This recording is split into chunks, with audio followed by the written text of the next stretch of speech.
నమస్కారం. ముందుగా V3 news ప్రేక్షకులందరికీ దసరా పండుగ శుభాకాంక్షలు. ఎప్పట్లాగే ఈరోజు కూడా మనకు దసరా పండుగ యొక్క ప్రాముఖ్యతను తెలియచేయడానికి ప్రముఖ ఆధ్యాత్మికవేత్త మాధవ శేషు స్వామి గారు మనతో ఉన్నారన్నమాట. సో ఆయన అడిగి మనం దసరా యొక్క ప్రాముఖ్యతను మనం తెలుసుకుందాం. నమస్కారం స్వామి. జై శ్రీమన్నారాయణ. V3 ప్రేక్షకులకు మరియు సిబ్బందికి యాజమాన్యానికి విజయదశమి శుభాకాంక్షలు తెలియజేస్తూ రామో రాజమణిస్సధా విజయతే రామం రమేశం భజే రామేనాభిహతా నిశాచరచము రామాయ తస్మే నమః రామాన్నాస్తి పరాయణం పరతరం రామస్య దాసోస్మ్యహం రామే చిత్తలయ సదా భవతు మే భో రామ మాముద్దరా. స్వామి గారు, ముందుగా గణపతి పూజలో భాగంగా గుంజీలు తీస్తారు, మొట్టికాయలు వేసుకుంటారు, ఎందుకు? అమ్మ తప్పకుండా మహాగణాధిపతి నవరాత్రోత్సవంలో కూడా మరియు ప్రతిరోజు కూడా గణపతి పూజ చేసినట్టయితే తప్పకుండా గుంజీలు మొట్టికాయలు వేసుకుంటారు. ఎందుకనగా పూర్వము కైలాస పర్వతంలో భస్మ సింహాసనంపై పరమేశ్వరుడు కూర్చొని తపస్సు చేసుకుంటున్నాట. ఆ సమయంలో శ్రీ మహావిష్ణువు వచ్చాట. ఆ శంకరుని దగ్గరికి వచ్చి, స్వామి మీ దర్శనం కావాలన్నాడు. అప్పుడు వెంటనే భస్మ సింహాసనంపై పరమేశ్వరుడు కూడా తపస్సు చేసుకుంటూ కూర్చున్నాడని అక్కడ ద్వారపాలకులు ఆ స్వామివారికి తగిన సింహాసనాన్ని ఏర్పాటు చేసి కూర్చుండబెట్టాడు. అప్పుడు వెంటనే బాలగణపతి, చిన్న ఉన్నటువంటి బాలగణపతి ఆ శ్రీ మహావిష్ణువు దగ్గర ఉన్నటువంటి సుదర్శన చక్రము, ఎడమ భాగంలో కూడా శంఖం ఉంటుంది, కుడి భాగంలో చక్రం ఉంటుంది స్వామివారికి. ఆ చక్రాన్ని తీసుకుని నోట్లో వేసుకున్నాడు ఆ బాలగణపతి. అప్పుడు వెంటనే మేనమామ కదా అని ఏదో ఆట పట్టిద్దామని ఆ బాలగణపతి ఆ శ్రీ మహావిష్ణువు యొక్క ఆ సుదర్శన చక్రాన్ని కూడా నోట్లో వేసుకున్నాడు. అప్పుడు వెంటనే మామగారు అయినటువంటి శ్రీ మహావిష్ణువు ఆశ్చర్యపోయాడు. మా మేనల్లుడు ఈ సుదర్శన చక్రాన్ని మింగాడు కదా, నాకు ఇప్పుడు స్వామివారు కైలాస పర్వతంలో భస్మ సింహాసనంపై కూర్చొని తపస్సు ముగించే వరకు నా చక్రం నాకు కావాలి కదా అనుకుని వెంటనే శ్రీ మహావిష్ణువు ఒక కుప్పిగంతుల్లాగా గుంజీలు తీసుకుంటూ ఆ మొటిమలు వేసుకున్నాడట. అప్పుడు వెంటనే ఆ బాలగణపతి ఆనందంతో నవ్వే వరకు కూడా సుదర్శన చక్రం కూడా బయటపడ్డది. అప్పటి నుంచి ఇప్పటి వరకు కూడా బాలలు, పెద్దలు, చిన్నలు కూడా ఎవరైనా మహాగణాధిపతి పూజ చేయగానే తప్పకుండా మొట్టికాయలు, గుంజీలు తీసినట్టయితే ఎలాంటి కోరికైనా నెరవేరుతుందమ్మా. స్వామి గారు, దసరా పండుగ అప్పుడు జమ్మి చెట్టుకు పూజ చేస్తారు, ఎందుకు చేస్తారు? అమ్మా, శమీ శమయతే పాపం శమీ శత్రు వినాశనం అర్జునస్య ధనుర్ధారి రామస్య ప్రియదర్శిని. అంటే జమ్మి చెట్టు పూర్వం పాండవులు కూడా అరణ్యవాసం, అజ్ఞాతవాసం కూడా ముగించుకొని వచ్చే ముందు కూడా మొదలు అరణ్యవాసం, అజ్ఞాతవాసం పోయే ముందు కూడా ఆ జమ్మి చెట్టుపై ఆయుధాలను ఉంచారట. అప్పుడు ఆయుధాలు కూడా రహస్యంగా ఉంచి ఈ మాయావేషధారి అయినటువంటి పాండవులు కూడా అరణ్యంలో ఎవరు కనబడకుండా ఈ ఆయుధాలను దాచి కూడా సంచరిస్తున్నారట. అజ్ఞాతవాసం, అరణ్యవాసం పూర్తయినాక చక్కగా స్వామివారికి నమస్కారం చేసి ఆ ఆయుధాలను తీసుకొని చక్కగా స్వామివారి ఎదురుగానే పాలపిట్ట దర్శనమైందట. అప్పటి నుంచి కూడా ఆ పాండవులకు కూడా అన్ని విజయాలే కలుగుతున్నాయమ్మా. అదో శమీ శత్రు వినాశనం. ఆ రోజు కనుక ఈ విజయదశమి నాడే కూడా ఆ శమీ వృక్షానికి కనుక పూజ చేసి ఆ ఆకులు కూడా ఎవరైతే బంధువులకు కానీ మిత్రులకు కానీ బంగారంలా కూడా ప్రార్థించుకుంటూ బంగారాన్ని కూడా ఏ విధంగా మనం చూసుకుంటామో అదేవిధంగా ఒకరికి ఒకరు ఇచ్చుకొని అందరూ శుభాకాంక్షలు తెలుపుకుంటారు. అంటే అప్పుడు కుబేరుడు కూడా సంతోషించి ఈ పాండవులు కూడా అరణ్యము, అజ్ఞాతవాసం పూర్తి చేసుకున్నారు కాబట్టి ఆ ప్రభావం వల్ల కూడా కుబేరుడు బంగారు వర్షాన్ని కురిపించాడట ఆ జమ్మి చెట్టుపై. శమీ శత్రు వినాశనం అర్జునస్య ధనుర్ధారి రామస్య ప్రియదర్శిని అని కూడా ఈ శ్లోకాన్ని చెప్పుకుంటూ ఎవరైతే ఆ జమ్మి చుట్టూ ప్రదక్షిణం చేసి మీ కోరికలు కూడా కోరుకున్నట్టయితే తప్పకుండా విజయం కలుగుతుంది. దాని గురించే విజయదశమి అని కూడా పేరు వచ్చిందమ్మా. స్వామి, అలాగే పాలపిట్టను కూడా దర్శనం చేసుకుంటారు. అదే పాండవులు అరణ్యవాసం, అజ్ఞాతవాసం పూర్తి చేసుకుని చక్కగా ఆ ధనుస్సులు కూడా తీసుకొని వస్తుంటే త్రోవలో ఎదురుగా పాలపిట్టల గుంపు వస్తున్నదట. అప్పుడు అప్పటి నుంచి ఇప్పటి వరకు కూడా మనం కూడా పాలపిట్టను కూడా విజయదశమి నాడు కనుక చూసినట్టయితే తప్పకుండా మన కోరికలు కూడా నెరవేరుతాయి. పాలపిట్టను కూడా ఒక పంజరంలో బంధించి చూడొద్దట. విశాలంగా ఎగురుతున్నటువంటి పాలపిట్టను కనుక దర్శనం చేసుకున్నట్టయితే ఈరోజు అన్నీ కూడా మళ్ళీ విజయదశమి వరకు కూడా మన అందరికి కూడా శుభాలే కలుగుతాయమ్మా. స్వామి రావణాసుని దహనం చేస్తారు ఎందుకు? అమ్మ రావణ దహనం ఈ విజయదశమి నాడే రామచంద్ర స్వామి వారు యుద్ధం భయంకరమైనటువంటి రావణాసురుడితో యుద్ధం చేసి ఈ విజయదశమి నాడే ఆ 10 తలలను కూడా నరికివేశాడట. అప్పుడు రావణ దహనం అంటారు. అప్పటి నుంచి ఇప్పటి వరకు కూడా శ్రీలంకలో ఆ రావణాసురుని ఆ కాష్టం కాలుతుంటుందట. ఇప్పటికి కూడా జ్వాల వెలుగుతుంటుందట. అందుకే ఈ విజయదశమి నాడు మనను చెడు మీద మంచిని సాధించే రోజు కాబట్టి మనకు కూడా అన్ని శుభాలు కలగాలని తప్పకుండా విజయదశమి నాడు ప్రతి దేవాలయం ముందు కానీ ప్రతి కాలనీలో కానీ రావణాసురుని విగ్రహాన్ని ఏర్పాటు చేసి దహనం చేసి చక్కగా ఇంటికి పోయి స్వామివారి రామచంద్ర స్వామి వారికి నమస్కారం చేసి ఈ శమి పత్రిని కూడా స్వామి ముందట పెట్టినట్టయితే మనకు కూడా అన్ని శుభాలే కలుగుతాయి, మనకు కూడా విజయాలే కలుగుతాయమ్మా. స్వామి అలాగే వివాహంలో పెళ్లి కొడుకు కాళ్ళు మామగారు కడుగుతారు ఎందుకు? వివాహంలో ప్రతి కళ్యాణంలో కూడా చిన్నపిల్లవారైనటువంటి అల్లునికి మామగారు ఎందుకు కాళ్ళు కడుగుతారు అనే సందేహం. అయితే ఏ దానం చేసినా కూడా కాళ్ళు కడిగి దానం చేయాలట. అందుకే లక్ష్మీనారాయణ స్వరూపుడైనటువంటి ఎప్పుడైతే భాషికం కట్టి గణపతి పూజ చేస్తారో అప్పటి నుంచి ఆ చిరంజీవి అయినటువంటి ఆ వరుడు లక్ష్మీనారాయణులతో సమానమట. అందుకే ఏ కన్యాదానం చేస్తుండు కాబట్టి కాళ్ళు గడి కన్యాదానం చేయాలి.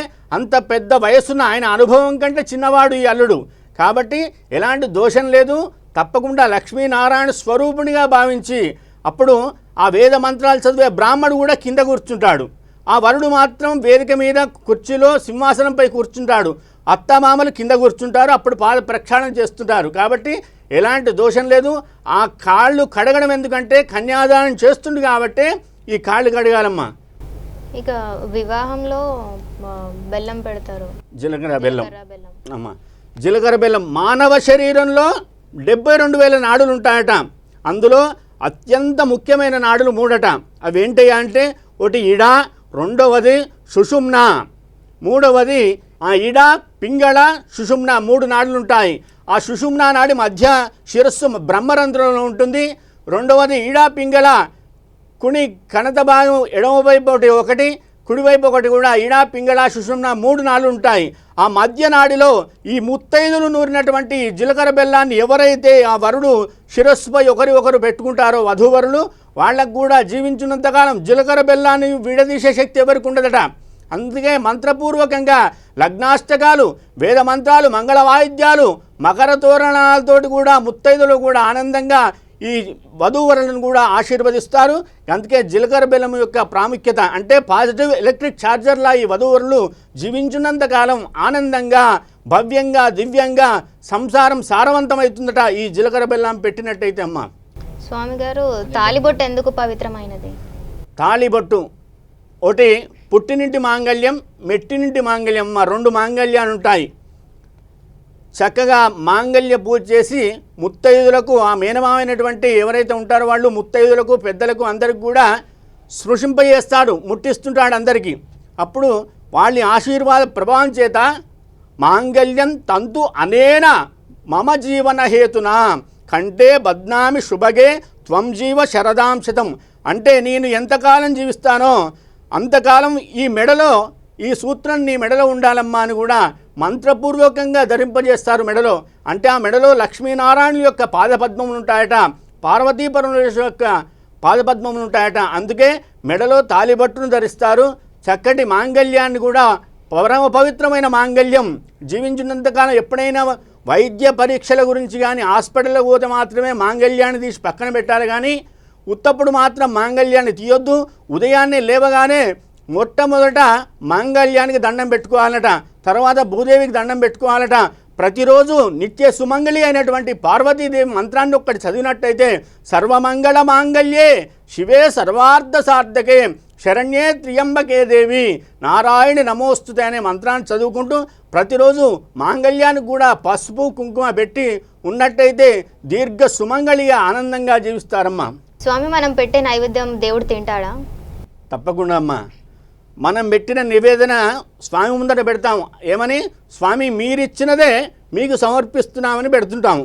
కానీ మొట్టమొదట స్టవ్ మీద మనం పెట్టి ఓ పులిహోర వేస్తామనుకోండి, పోపు వేసిన చప్పుడు ఏ విధంగా వస్తుంది, సుయ్యమని వస్తుంది. అప్పుడే పెరమాళ్ళు స్వీకరిస్తాడట, అప్పుడే భగవంతుడు ఆహారాన్ని స్వీకరిస్తాడట. తర్వాత రెండు సార్లు స్వీకరిస్తాడట ప్రసాదాన్ని. రెండవసారి ఏ విధంగా అంటే మనం మంత్రపూర్వకంగా అక్కడ పెట్టి ఓం ప్రాణాయ స్వాహ, ఓం అపానాయ స్వాహ, ఓం సమానాయ స్వాహ, ఓం బ్రహ్మణే స్వాహ అని మంత్రపూర్వకంగా తప్పకుండా స్వామి ఆ తీర్థ ప్రసాదాన్ని స్వీకరించిన తర్వాతే ఆ ప్రసాదాన్ని మనము కూడా స్వీకరిస్తున్నామమ్మా. స్వామి, ఇప్పుడు మనం గుడికి వెళ్తాం, అప్పుడు నవగ్రహాలు చుట్టూ తిరుగుతాం, ఆ తర్వాత మనం కాళ్ళు కడుక్కోవాలంటారా?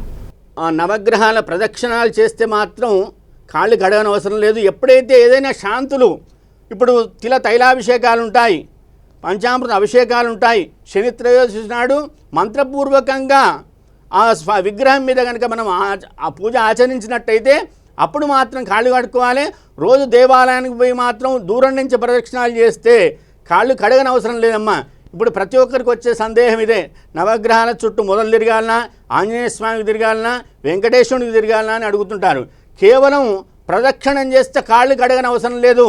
ఎప్పుడైతే ఏదైనా శాంతులు కనుక పూజలు చేసినట్టయితే తప్పకుండా కాళ్ళు కడుక్కొనే ఇంటికి వెళ్ళాలమ్మా. స్వామి, గుళ్ళో వెళ్ళినప్పుడు శతకోపం పెడతారు నెత్తిపైన, ఎందుకు? అమ్మ, షడగోపము అంటే ఆ షడగోపం పైన మీకు భక్తులు లోపలికి పోయి స్వామిని ముట్టుకునే అర్హత లేదు భక్తులకు.